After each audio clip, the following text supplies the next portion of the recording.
விட உதயநிதிக்கு ஈர்ப்பு இருக்கிறதா, விஜய்க்கு ஈர்ப்பா உதயநிதிக்கு ஈர்ப்பா என்பது அடுத்து வரக்கூடிய தேர்தலில் மக்கள் முடிவெடுப்பார்கள்.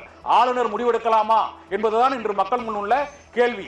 107 எம்பல் சட்டமன்ற உறுப்பினர்களை வெற்றி பெற்ற தனிப்பெரும்பான்மையுடைய விஜயை முதலமைச்சராக ஆட்சி பொறுப்பேற்க அழைப்பு விடுவதில் அர்லேக்கரை தடுப்பது எது என்ற கேள்வி எழுந்திருக்கிறது. இன்று 40 நிமிடம் அர்லேக்கர் விஜயை கூப்பிட்டு ஆலோசனை நடத்தியிருக்கிறார். 5 ஆண்டுகள் நிலையான அரசை நடத்த வேண்டும் என்றால் வெறும் 112 சட்டமன்ற உறுப்பினர்களை வைத்துக் கொண்டு நடத்த இயலாது. 118 சட்டமன்ற உறுப்பினர்களுக்கும் அதிகமான எம்எல்ஏக்கள் இருந்தால்தான் ஒரு சட்ட மசோதாவை நிறைவேற்ற முடியும், ஒரு தீர்மானத்தை நிறைவேற்ற முடியும். இல்லை என்றால் 5 ஆண்டுகளும் இந்த அரசு நிலையற்ற தத்தளிப்போடு கூடிய அரசாக இருந்துவிடும்.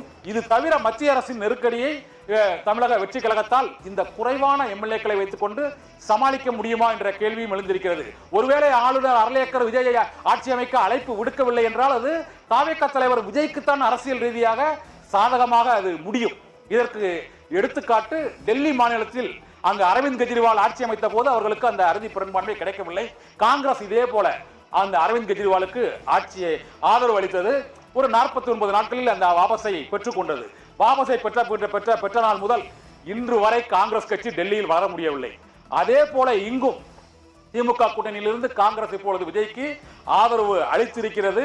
எதிர்காலத்தில் தாவேகா, காங்கிரஸ் மற்றும் இந்த கூட்டணியில் இணைய போகிற பிசிக, சிபிஐ, சிபிஎம் ஆகியவை 2016 மக்கள் நல கூட்டணியில் நடிகர் விஜயகாந்தின் தலைமையில் ஒரு கூட்டணி அமைந்தது. இப்பொழுது மதிமுக தலைவர் தவிர அப்போது எதிர்கட்சியாக அந்த மக்கள் நல கூட்டணி அமைந்தது. இப்போது ஆளும் கட்சியாக தாவேகா தலைவர் விஜய் தலைமையில் ஆட்சியில் அதிகாரத்தை அமைச்சரவையில்